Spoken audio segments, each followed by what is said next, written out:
Bonjour et bienvenue dans ce making of de l'épisode de Super Héros.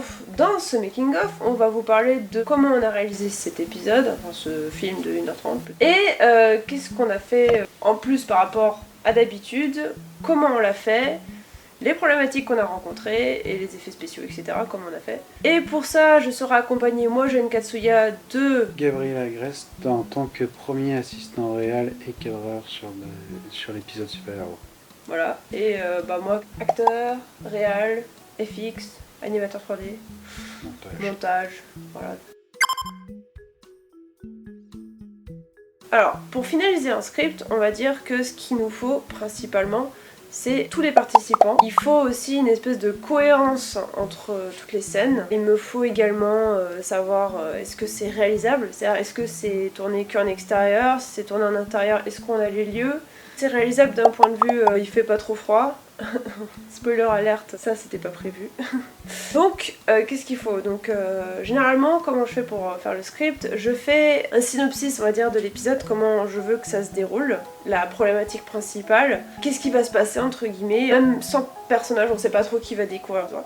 Et à la fin, qu'est-ce qui se passe, etc. Voilà. Donc c'est comme ça qu'on finalise le script. Une fois qu'on a le squelette, parce que ça j'appelle ça parce que c'est un squelette, une fois qu'on a ça, on va pouvoir déterminer quelles sont les scènes. On va dire ok, pour que cette idée se passe, il faut qu'il y ait tant de scènes. Ou il faut que dans cette scène il se passe ça. Ou alors on se dit ah mais dans cette scène on pourrait mettre lui parce que du coup il pourrait savoir que ça non. Typiquement par exemple dans la scène où Ryoko parle avec Adrian, on comprend tout de suite qu'elle a des soupçons sur lui. Alors que bon lui il essaie de jouer en mode chat noir mais il s'y prend pas très bien et du coup elle le crame direct quoi. Donc on va dire que depuis le début il y a une espèce de crescendo où on comprend que Ryoko comprend au fur et à mesure quoi. Pareil pour Pégase parce que Adrian fait 2 fois l'erreur on va dire et du coup c'est ça le problème quoi. Enfin Coxyboy plus exactement. L'avatar qu'est-ce qu'il fait comme erreur?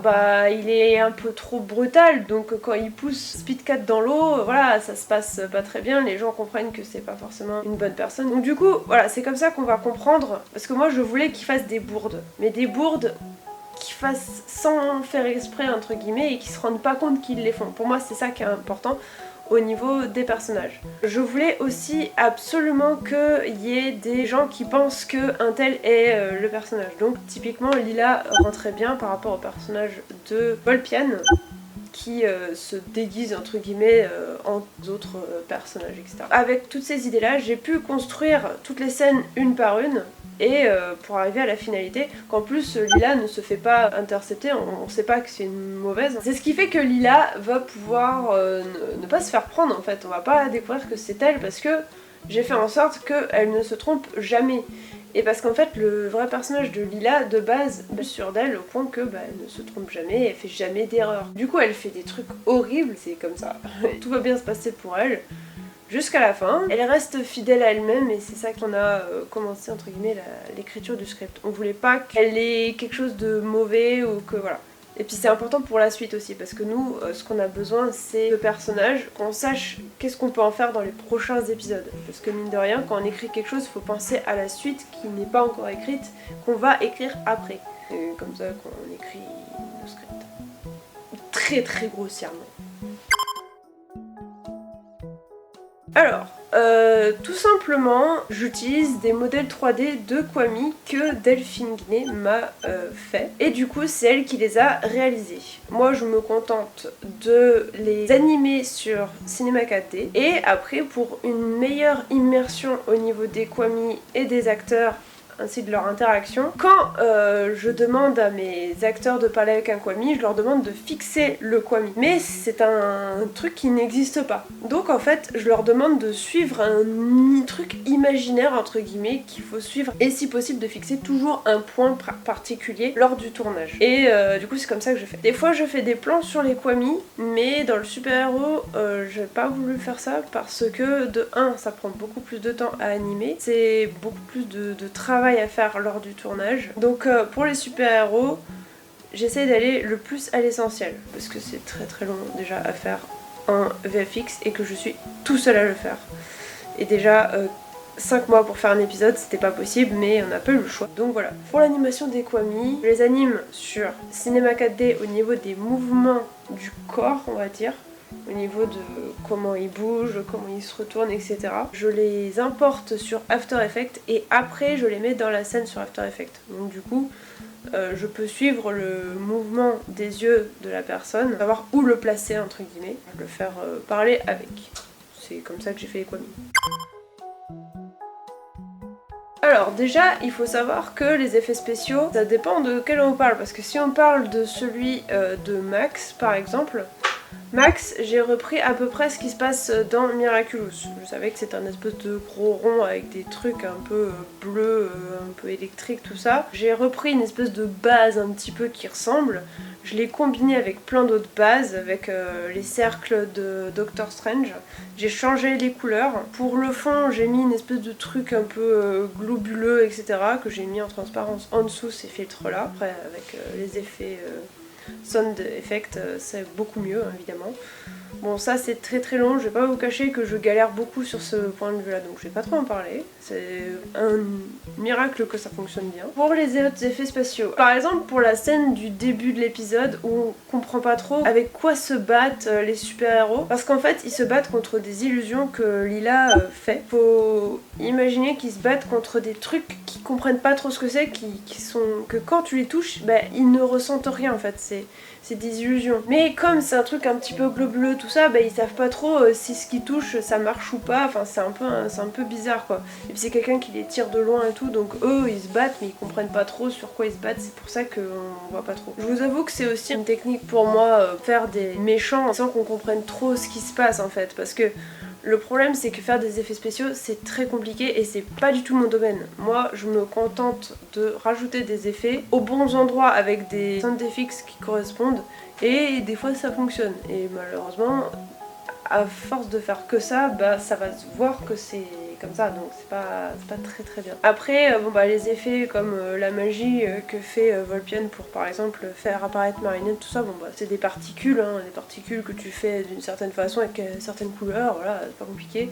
Faut savoir juste comment les placer et faut les faire suivre le bâton et puis ça suffit à donner l'illusion. Ah, les transformations. Alors les transformations, je vous avoue, ça a été très compliqué pour moi de commencer à les faire.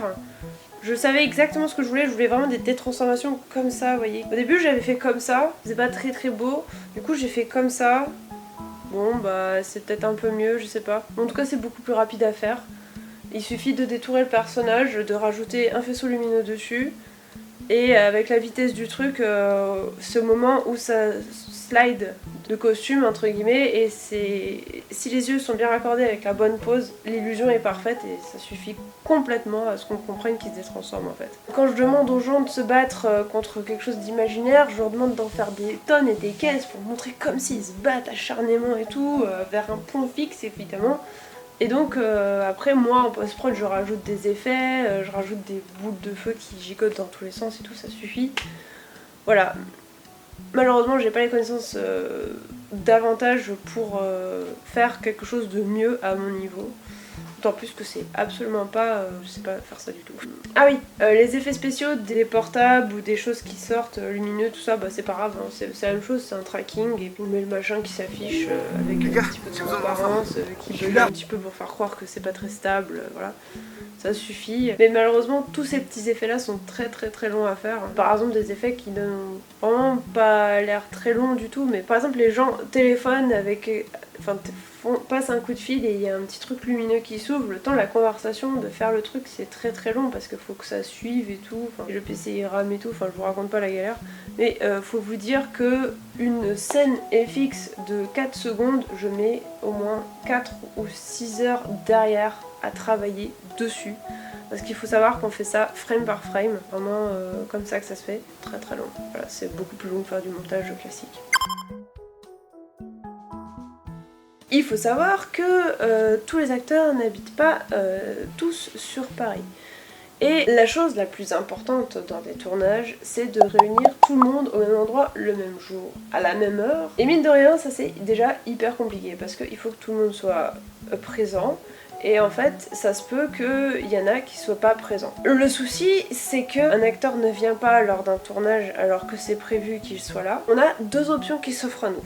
soit on fait des scènes qu'on n'a pas du tout prévues en improvisant au niveau du lieu du tournage parce que c'est pas ce qu'on avait prévu de base et on tourne sans l'acteur, ou alors ça se peut qu'on fasse les scènes avec cet acteur sans qu'il soit là. Donc pour ça on utilise une doublure. Par exemple, dans la scène où il y a Pégase, Tigresse Pourpre, Coxy Boy et Ryoko, dans cette scène vous pouvez constater qu'il y avait une actrice qui était là pour jouer Tigresse Pourpre. Était là, Pégase était là, mais il n'avait pas son costume. Donc par exemple là on était sur un problème où il y avait Coxy Boy qui était là, Ryoko était là, Tigresse Pourpre, même pas la bonne actrice, était là, et Pégase était là, mais c'était pas le bon costume. Donc on avait un problème. Ce qu'on a fait, c'est que déjà j'ai anticipé le fait que fallait rajouter Pégase à la base. Mais comme on a changé d'actrice de Tigresse Pourpre, je me suis dit bon, autant faire les scènes de Pégase et de la nouvelle Tigresse Pourpre en même temps. Sauf que ce jour-là, Ryoko ne pouvait pas venir. Donc on a raccordé avec le corps de Coxy Boy, et c'est pour ça qu'on voit Coxy Boy en premier plan et on voit Tigresse Pourpre et Pégase dans le même plan. Mais pas Ryoko. Ryoko a été tourné le jour du tournage où il y avait l'ancienne Tigresse Pourpre et Coxy Boy. Mais voilà, ça c'est un exemple de disponibilité d'acteurs et c'est comme ça que je fais la plupart du temps pour tous les tournages. Pareil, par exemple, il y a une scène Ryoko, Pégase et Tigresse Pourpre, oh, encore cela, où Pégase tient des propos très compliqués, on va dire, puisque c'est Volpiane qui le fait, je rappelle, hein, puisqu'elle essaye de semer le trouble justement, c'est le but de la scène. Et du coup, dans cette scène, on voit bien que Pégase a été filmé à un endroit, alors que Ryoko et Tigresse Pourpre l'ont été filmés à un autre endroit. En fait, ils n'ont pas du tout été filmés le même jour, au même endroit. Mais de toute façon, cette scène, il fallait la faire. Il n'y avait pas le choix. On l'a tournée ces derniers mois. Si on attendait plus longtemps, il allait faire encore beaucoup trop froid. Et là, on a tourné sur des -4, etc. Il y a encore une autre scène qui est ultra problématique. C'est une scène à toute fin de l'épisode où il y a Black Catter, Coxy Boy, Tigresse Pourpre, Ryoko et Speedcat. Dans cette scène, on voit Speedcat se faire retenir par Tigresse Pourpre, Pégase et Coxy Boy les regarde. Cette scène, vous pouvez le constater de vous-même, est très éclairée en blanc. Et le raccord Tigresse Pourpre est très éclairé en sombre. En fait, le problème, c'est que le jour où on a voulu tourner le raccord avec Tigresse Pourpre et tous les autres, parce que tout le monde était disponible ce jour-là, et ben en fait il y avait un concert exactement sur le lieu du tournage où on était censé le faire, qui durait toute la nuit. Et comme nous on tournait de nuit, c'était tout le week-end, c'était comme ça, et on avait prévu de faire tout ce week-end, et du coup bah ce n'était pas possible, donc on a tourné à un autre endroit, et malheureusement bah l'endroit était pas exactement pareil, voire pas du tout. Potentiellement j'ai essayé de rattraper ça avec des couleurs, parce que le rush de base ne ressemblait pas du tout à ça. Enfin voilà, ce tournage de super-héros a été chaotique pour la simple et bonne raison que tourner de nuit est extrêmement compliqué et surtout ça nécessite une disponibilité des acteurs très très intense parce que, encore une fois, autant le jour tu peux tourner le matin, l'après-midi, etc. Autant la nuit, bah tu peux tourner que la nuit. Et le souci c'est que si les acteurs sont pas dispo cette nuit-là précisément où on va tourner le truc, et ben ça retarde tout en fait. Et c'est extrêmement compliqué de pouvoir retrouver ce temps-là. Par exemple la scène justement que je vous dis avec Tigresse Pourpre qui est dans le noir tout ça, cette scène-là a été tournée, il faisait -4 degrés en décembre.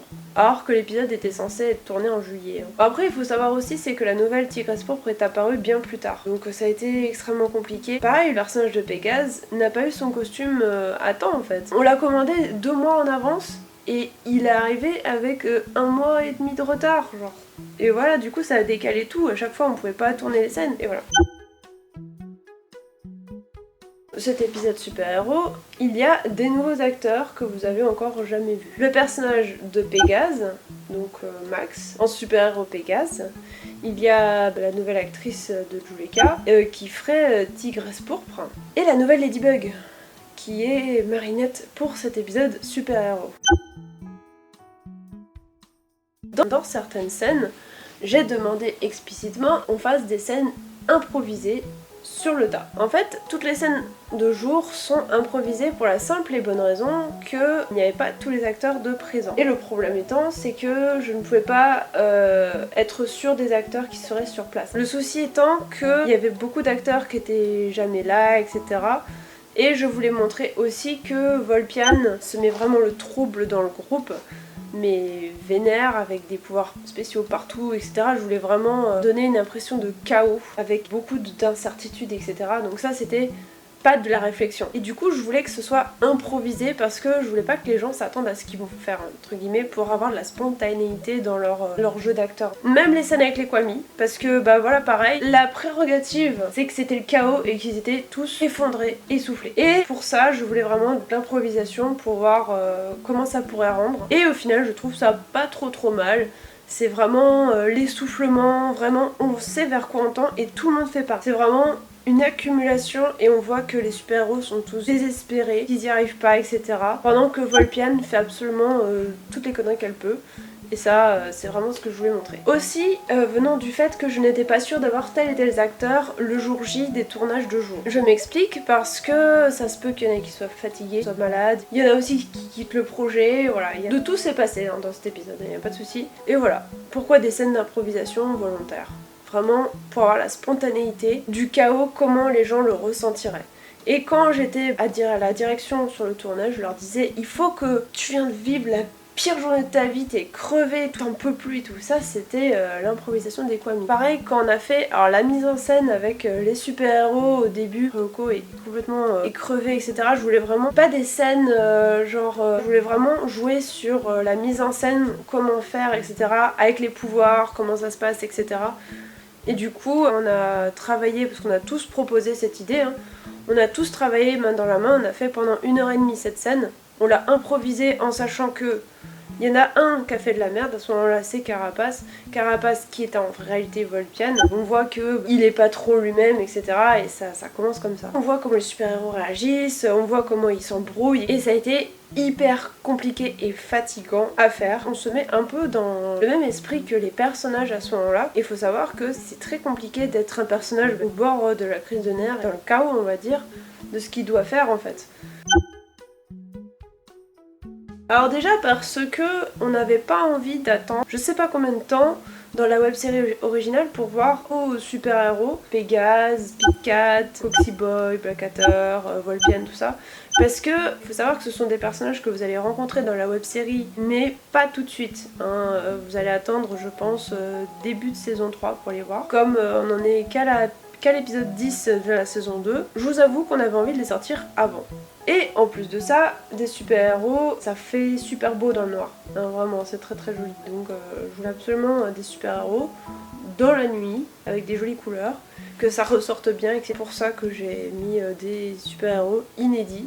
Parce qu'on avait vraiment hâte de les voir à l'écran, voir qu'est-ce que ça rendrait, et voir aussi comment faire leurs pouvoirs spéciaux, pour les mettre en scène. On avait vraiment envie de les sortir et de faire un épisode centré sur les super-héros, parce que en fait on adore ça. Oui et non. Alors, à la fois oui et non, parce que de base, j'avais prévu de faire ce tournage de nuit en sachant qu'on le ferait en été. Du coup, en été, normalement, il fait pas très froid la nuit. Ceci dit, j'avais pas prévu qu'on aurait autant de problèmes, qu'on allait avoir une actrice qui allait ne plus venir, qu'on allait devoir changer d'acteur en cours de route de l'épisode, qu'on allait pas avoir le costume de Pégase à temps, que des acteurs tomberaient malades pendant les gros tournages qui arriveront. Beaucoup de choses qui ont fait que les tournages ont pris beaucoup de retard. C'est qu'à la base on était censé tourner en juin, on a terminé toutes les scènes en décembre. Et quand je dis des scènes, je dis pas des petites scènes en décembre. Et ce qu'il faut savoir, c'est qu'en décembre, il fait très froid. On a tourné à des moins 4 degrés. Et le problème, c'est que il n'était pas question de se cacher ou quoi que ce soit. On est en super-héros. Super-héros, on va pas improviser un manteau qui tombe du ciel, c'est pas possible. Donc du coup, on faisait le tournage avec des plaids. Sensiblement, pendant les gros tournages de froid, on était avec des plaids dehors, en pleine nuit. Et à chaque fois que ça commençait à tourner, on lâchait le plaid qui tombait par terre et comme ça on pouvait tourner. Et dès que la scène dès qu'on coupait la caméra, on remettait les plaids le plus vite possible pour ne pas avoir trop froid. C'est comme ça qu'on a tourné les scènes, donc vous comprenez bien que ça a été très compliqué déjà de jouer son rôle, de faire un bon jeu d'acteur avec toutes ces contraintes-là. Mais des fois, fallait parler à des personnages qui n'étaient pas là lors des tournages, c'était pas facile.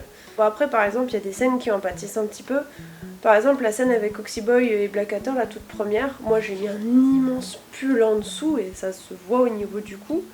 Mais malheureusement, je pouvais pas faire autrement, sinon je ne pouvais pas tourner en fait, c'était pas possible. Moins 4 degrés, c'est pas possible en fait. Il fait beaucoup trop froid. Imaginez-vous, genre sortez en t-shirt, parce que sensiblement, les combinaisons, c'est du tissu hyper fin. Donc sortir en t-shirt comme ça, c'est... Et il faut savoir aussi que les tournages, c'est très très long. Un tournage, ça prend une scène environ 4 heures à tourner. Et je déconne pas du tout, hein. Je suis pas dans les extrêmes ou quoi. Hein. On finissait les tournages jusqu'à 6 heures, des fois 8 heures du matin. C'est très très très long. N'oublions pas. Une nouvelle Ladybug. Dans cet épisode, vous pouvez voir, le personnage de Marinette Ladybug n'est pas très présent dans cet épisode. La raison est toute simple, c'est que de base, le personnage de Marinette Ladybug, je ne voulais pas. Je me suis dit, j'en aurais pas, parce que j'avais pas d'actrice à ce moment-là de Marinette au niveau de la web-série en général. Donc je me suis dit, je vais pas la mettre dans le super-héros, parce que ça servira à rien, on est d'accord. À un moment donné, on a quand même eu finalement une actrice de Marinette Ladybug qui s'est proposée, et je me suis dit pourquoi pas l'intégrer au super-héros. Comprenez bien que à la base le script était déjà écrit, le squelette était déjà noté, et évidemment sans le personnage de Marinette Ladybug. Donc les scènes qu'elles feront n'impacteront pas du tout sur le déroulé de la scène ou quoi que ce soit. Même si quand j'ai écrit, j'essaye quand même de mettre un minimum le personnage en situation pour qu'il ait voilà, pour que ça ressemble à quelque chose. Mais on va dire que si l'actrice en question ne pouvait pas venir tourner, ça ne poserait pas trop de problèmes. Parce que forcément, je peux pas compter sur une personne que je ne connais pas. J'ai pas fait en sorte qu'elle mette, que ça puisse entraver le projet, quoi. Il faut savoir également que cette actrice ne peut plus fonctionner avec nous, donc elle ne tournera que pour l'épisode super-héros dans le rôle de Marinette Ladybug, et que c'est Phlogister. Et voilà, elle ne sera avec nous que sur ce projet-là de super-héros. Nous avons eu des soucis de son sur les épisodes super-héros parce que lorsque nous avons commencé le tournage en juillet dernier, le son de notre boîtier a lâché. Du coup, on a utilisé une autre méthode par enregistreur externe. Gros souci de contrôle, de gérer cette coup, on a dû refaire quand même des scènes après, et même des scènes on s'est rendu compte vraiment en post-prod qu'il fallait redoubler complètement les scènes. Nous avons commencé l'écriture de mémoire en février 2022 et on a fait les premiers tournages en juin. Et après, la majeure partie du tournage était prévue au mois de juillet, sauf à cause de quelques imprévus, ça a été rallongé au mois d'août. Et parce qu'on a encore changé d'acteur, ça a été rallongé jusqu'au mois de décembre 2020. D'où le fait, en fait, l'épisode devait être tourné en un mois et était tourné en 4 mois. Il faut savoir, quand on a commencé l'écriture de l'épisode super-héros, que je me suis dit, n'importe quel super-héros peut venir dans cet épisode et ce sera super cool que tout le monde puisse venir. Parce que le script faisait en sorte que on pouvait mettre autant de super-héros qu'on voulait, ça ne poserait pas de problème, entre guillemets. Sauf que j'ai précisé qu'il fallait tourner de nuit et peut-être dans le froid parce que ça se pourrait que le tournage se prenne un petit peu de retard. Donc vous voyez, j'avais déjà anticipé le fait que ça puisse arriver plus en hiver malheureusement. Donc j'ai demandé aux gens qui veulent tourner dans l'épisode super-héros en précisant que ce sera uniquement de nuit et qu'il peut potentiellement faire froid. Ça c'était ma prérogative principale. Du coup, il y a plein de personnages, d'acteurs qui m'ont dit qu'ils voulaient participer au super-héros, mais qui pourraient pas participer de nuit. Typiquement le personnage de Alia, donc Reina Rouge, qui ne pouvait pas venir. De toute façon, elle ne pouvait pas venir parce que il y avait Volpian, puisque c'est le miraculous du renard, on rappelle. Donc je savais que ça ne pourrait pas marcher. Voilà. Donc il y a plein de personnes qui m'ont dit qu'elles pouvaient pas tourner de nuit parce qu'il faisait trop froid et que c'était pas possible aussi pour elles de tourner de nuit. Principale raison, ils font ce qu'ils veulent de toute façon. Du coup, une fois que tout le monde m'a dit qui voudraient participer, je m'engage à pouvoir les mettre en scène. Mais en fonction des disponibilités, par exemple, il y a des personnages qui m'ont dit moi je voudrais pas trop tourner, moi je voudrais qu'une ou deux scènes, voilà. Par exemple, typiquement le personnage de Tigresse Pourpre avait très peu de scènes. C'est pas parce qu'elle voulait pas participer, c'est qu'elle est arrivée très tard dans le projet. Et donc je pouvais pas rajouter des scènes qu'on avait déjà tournées par exemple. On a vraiment essayé de mettre les acteurs qu'on avait besoin dans cet épisode et qui pouvaient participer assez souvent à plusieurs scènes. Voilà, donc Carapace pouvait, Speedcat pouvait, Viperion pouvait, voilà, tous ces personnages-là pouvaient. Donc on n'a pas hésité à le faire. La chatte blanche. Il faut savoir qu'à la base, le personnage de Speedcat, le personnage de Volpian, le personnage de Pégase, le personnage de Carapace, le personnage de Coxyboy, le personnage de Blackcatter, tout cela sont prévus initialement dans la web-série de base. Sauf qu'on avait prévu de les faire beaucoup plus tard. Mais on avait déjà l'idée des costumes, etc. Parce qu'on a commencé à tourner déjà la saison 3 et la saison 2 partie 2 depuis un bon moment. Sauf qu'on n'avait pas encore les super-héros, parce qu'on n'a pas encore tourné les scènes de super-héros, puisque ça arrive bien plus tard. Mais comme l'épisode super-héros, lui, est arrivé beaucoup plus tôt, on s'est dit, bon, on a commencé, je vais pas vous mentir, avant juin, de décider si on allait le faire ou pas. Et donc à créer les costumes. Donc ça a pris un certain temps, mais on a réussi à les avoir. Pour le personnage de Pégase, on n'a pas voulu prendre la même chose parce que le budget était beaucoup trop gros pour un costume entièrement designé et personnalisé. Et l'acteur, n'ayant pas beaucoup de moyens, a préféré qu'on utilise quelque chose de plus simple et déjà existant. Le personnage de Volpian, le pattern a été fait par elle-même. Pareil pour Speedcat. Les personnages de Coxyboy et de Blackcatter ont été designés depuis un bon moment. En fait, on a les costumes depuis assez longtemps. Donc il n'y avait pas de problème pour les mettre en scène. Le personnage de Tigresse Pourpre, le costume avait déjà été prévu initialement pour ce projet-là. Du coup, on a dû juste le réimprimer et voilà. De base, j'aime beaucoup montrer les relations entre les personnages et comment ça se passerait dans une situation particulière, on va dire. Et cet épisode était parfait pour illustrer comment ça se passerait avec cette situation-là au niveau des super-héros. Et aussi, est-ce que nos méchants Blackcatter, Coxyboy et Volpian, comment ils allaient s'en sortir. C'est pour ça que j'ai fait cet épisode. Après, c'est la première fois qu'on met en scène autant les méchants dans Miracle Dream, mais ce n'est qu'un petit aperçu de ce qui se passera en saison 3. Dans les tournages de MD, j'ai la technique de j'ai pas appris mon texte. Cette technique-là, elle consiste à dire le texte, puis à tourner la caméra pour que la personne qui est en face réponde à son tour. Et pendant qu'on déplace la caméra, on peut lire le texte et l'apprendre sur 2 répliques, etc. C'est comme ça qu'à la base je fais la technique de j'ai pas appris mon texte. Il faut savoir que dans cet épisode super-héros, comme il y avait plusieurs caméras pour aller beaucoup plus vite, on a dû ne pas faire du tout cette technique et d'apprendre nos textes par cœur. Mais comme vous savez bien que moi je suis genre nulle pour apprendre mon texte, il y avait la technique des souffleurs. Il y a les personnages qui ne sont pas dans les scènes, qui sont là quand même, qui suivent la scène et qui soufflent les textes aux acteurs. Du coup ça s'efface bien sûr en post-prod, on arrive à avoir quand même quelques scènes un petit peu sympas, mais c'est vrai que ça empêche un petit peu la spontanéité de réaction des personnages, à moins de changer de cadrage et de changer de plan entre guillemets. Pour des scènes par exemple en plan large, ça ne marche pas du tout parce que par exemple une personne dit ah là là là, l'autre elle attend que la personne réponde, le souffleur dit la phrase, mais le temps que la personne dise la phrase, le souffleur dit la phrase, il y a un petit temps qui s'écoule, il y a genre 1 ou 2 secondes, et là après on a la réaction du personnage une fois qu'elle l'a entendu pour répéter. Mais du coup il n'y a pas la spontanéité, vous voyez ce que je veux dire? On les voit dire ça, mais bon voilà, c'est pas ouf, c'est pour ça qu'on fait beaucoup de changements de plan. C'est pas si grave parce que le montage et les souffleurs peuvent aider. Ce qu'on fait généralement, c'est des mechas. Et les mechas, ça permet au cadreur déjà de pouvoir savoir comment placer sa caméra, etc. Et ça permet surtout aux acteurs d'apprendre leur texte en même temps. Ce qui fait ce que j'y arrive à peu près, c'est on fait sur 3 ou 4 répliques, on fait la scène, mais on essaye de la faire avec le texte au début et après sans le texte. Comme ça on arrive à peu près à savoir, et on le répète, jusqu'à ce qu'à la fin on n'a plus besoin du tout du texte et on peut répondre au tac à la personne.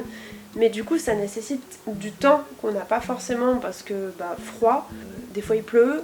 Voilà, typiquement dans la scène où il y a Ryoko qui fait un peu sa Chloé là, et ben dans cette scène là il pleuvait. Dans cette scène-là, le jour du tournage, il pleuvait et c'était très compliqué pour le tournage. Je me suis dit, il allait peut-être arrêter de pleuvoir. Ils ont révisé leur texte et c'est là du coup qu'on voit bien le jeu d'acteur qui est vachement propre parce que du coup ils ont le temps de réviser leur texte. Et malheureusement, moi comme il pleuvait, je pouvais pas trop mettre de lumière donc je les ai mis à des endroits mais du coup ça se voit pas trop. Malheureusement, donc c'est dommage mais... En fait, ce qui est dommage, c'est que du coup, Black Adder ne ressort pas trop, Speed 4 non plus, il y a beaucoup de noir sur noir, et du coup, c'est très dommage, parce que c'est pas du tout l'effet que je voulais. Mais au moins, Ryoko, qui est le personnage principal de cette scène, ressort bien, puisqu'elle est rouge sur du noir, donc à la limite, ça passe. Mais bon, ça manque de lumière. Mais il pleuvait, je pouvais pas mettre des lumières sous la pluie, c'est pas possible. L'organisation d'un tournage en fait se passe avec les disponibilités des acteurs et des scènes qu'il faut. On a tourné principalement des scènes à la Défense et de nuit. C'est-à-dire qu'on tournait généralement les week-ends, le vendredi et samedi soir. Pour information, certains tournages ont duré jusqu'à 6h du matin. En fait, une fois qu'on a ça, c'est qu'on regroupe vraiment toutes les scènes, on fait un planning de toutes les scènes qu'il faut tourner dans la soirée. On déplace les acteurs sur place, on déplace le bon costume sur place. Une fois que ça c'est mis en place, on peut enfin tourner nos scènes à la Défense. Il faut savoir que pour faire le projet de Miracle Dream, que ce soit le super-héros ou la web-série en général ou d'autres projets que j'ai en même temps, il faut être ultra disponible et extrêmement patient avec tout le monde, quoi qu'il puisse se passer, et surtout pouvoir prendre des décisions hyper rapidement pour que le projet ne stagne pas et ne pas perdre des personnes en route. Cela dit, il y a des choses qui peuvent pas dépendre de moi. Par exemple, l'intérêt d'une personne pour le projet ou ces potentiels problèmes qu'elles peuvent avoir et dont je n'y peux rien. Ce qui fait que j'arrive à autant aimer ce projet, c'est le fait qu'il y a plein d'acteurs qui aiment beaucoup le projet en fait et qui veulent absolument y participer et qui sont extrêmement contents et fiers d'y participer. C'est hyper important à comprendre. Quand on se dit qu'il y a des personnes qui attendent beaucoup de nous, on essaye de donner le meilleur de soi-même pour que ce soit le cas. L'acteur de Pégase, de Max, aime beaucoup son personnage, son Kwami, etc. Et donc du coup, quand j'ai reçu le Kwami que Delphine m'a donné pour que je fasse l'animation, et que je lui ai montré, l'acteur était hyper fier de ce Kwami, et quand je lui ai montré la scène, il était très content de pouvoir voir en scène son Kwami et son personnage, et pareil pour ses portails, etc. Parce que c'est des acteurs qui donnent le mieux qu'ils peuvent, et du coup qui sont extrêmement fiers de participer, et du coup ça donne vraiment du baume au cœur, ça donne envie vraiment de faire du mieux qu'on peut pour eux en fait. Donc en soi c'est pour moi, mais c'est également pour eux. Il est vrai que si les personnes ne montrent que très peu d'intérêt envers le projet, ça donne pas envie de se surpasser pour le faire, parce que imaginez bien que par exemple pour faire rien que les portails de Pégase, genre 4 secondes de portail, ça m'a pris facilement 7 ou 8 heures parce que c'est très long de faire des effets spéciaux. C'est très long que ce soit pile au bon moment, c'est très long, c'est beaucoup de recherche, c'est beaucoup de trucs hyper précis, etc. qui fatiguent énormément, mais c'est une satisfaction derrière qui est très importante. Et il faut pas oublier que rester concentré comme ça, c'est très dur mentalement et au niveau physique aussi.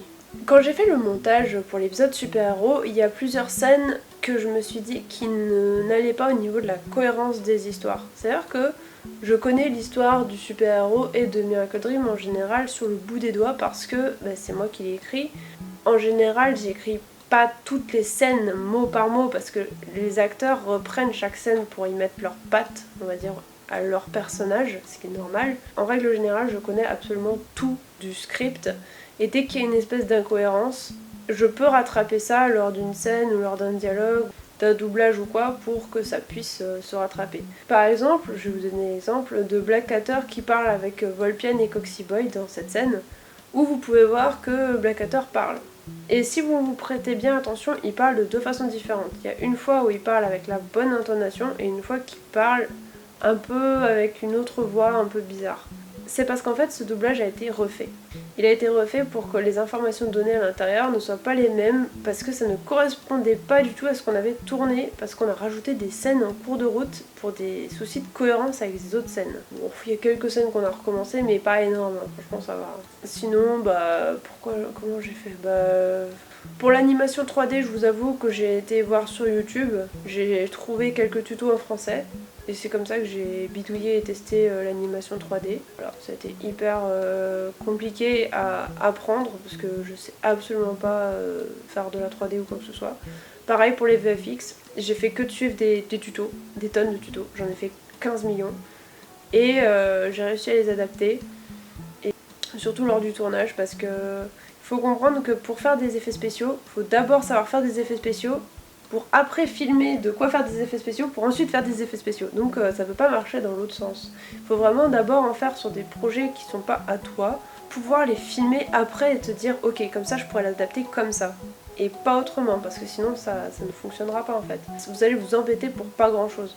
Par exemple à un moment donné j'ai fait une animation de Tiki pour Marinette et j'ai essayé de le laisser dans la main tout ça, mais c'était immonde.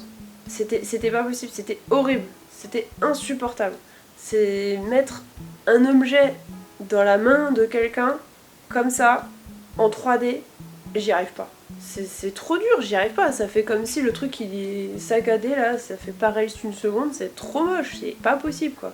Et par exemple, ça, on a beaucoup de mal à le savoir.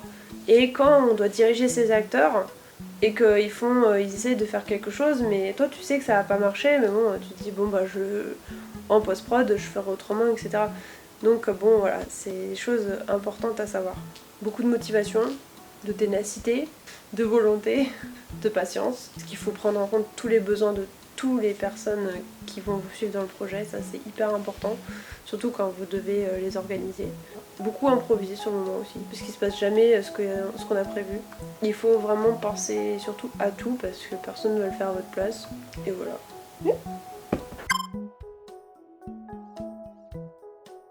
Moment chat blanche. Une méca ou une allemande, pour ceux qui ne connaissent pas, en fait, c'est une répétition générale pour faire une mise en scène. Donc, s'il y a deux personnes qui parlent, il faut commencer à placer les lumières, placer correctement la caméra. Et s'il y a un mouvement de caméra, faire tout un jeu de chorégraphie entre la caméra et les acteurs. Et pour que tout se passe bien, on est obligé de faire des répétitions dans ce qui s'appelle une méca ou une allemande. Après, il y a une deuxième version qui s'appelle une italienne, où c'est juste les acteurs qui répètent leur texte. J'ai un script qui est divisé en plusieurs scènes. Toutes les scènes ont des numéros, ça va jusqu'à scène 1 jusqu'à scène 37. Il y a 37 scènes dans cet épisode. J'ai qu'à ranger tous les rushs dans chaque dossier de scène et c'est comme ça que je fais le montage. Du coup je fais scène 1, scène 2, scène 3, scène 4. Des fois quand je renomme les fichiers de scène, je mets les noms des acteurs, enfin des personnages qui vont être dedans, pour avoir un repère quand même un peu plus simple, parce que se rappeler par cœur que la scène 35 il y a telle et telle chose qui se passe dedans, c'est un peu compliqué. J'ai beaucoup plus de facilité à me rappeler des personnages par scène. Le montage a pris beaucoup de temps, mais il faut savoir que le montage c'est pas quelque chose qui prend le plus de temps possible. Ce qui prend le plus de temps, ça a été surtout de raccorder les scènes avec le son. Gabriel vous l'a dit, il y a des scènes qui ont été faites avec un son extérieur. Et il faut savoir que faire du montage avec du son synchronisé, c'est très compliqué.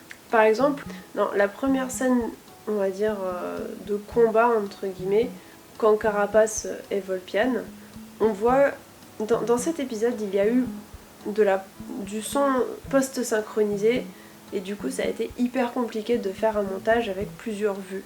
Parce que il faut récupérer le son de Carapace, donc je l'ai mis le son en vert, je mets le son de Volpiane, de Pitcat en orange, etc.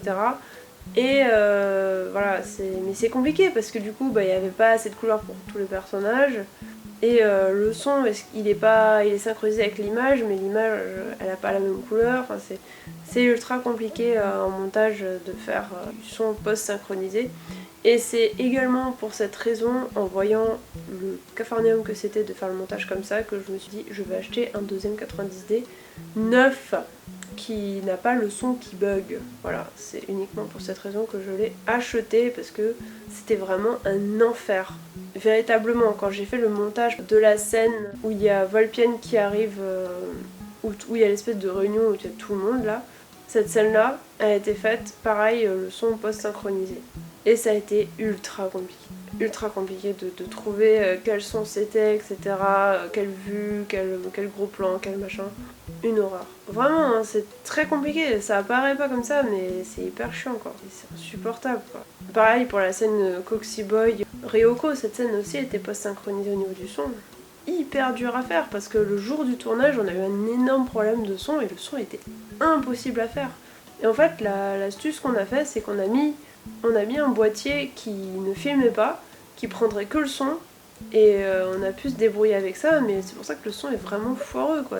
Du coup, post-synchroniser ça, c'est juste une horreur, quoi. C'est très compliqué, surtout que moi j'aime beaucoup changer de plan tout le temps pour dynamiser les scènes. Mais faire ça et avec du son post-synchronisé, c'est une horreur, vraiment. Ah si, j'ai appliqué une espèce de filtre un peu bleuté, orangé sur l'ensemble de l'épisode. Je trouvais ça beaucoup plus esthétique. Sur ce making-of est à présent terminé, et à la prochaine.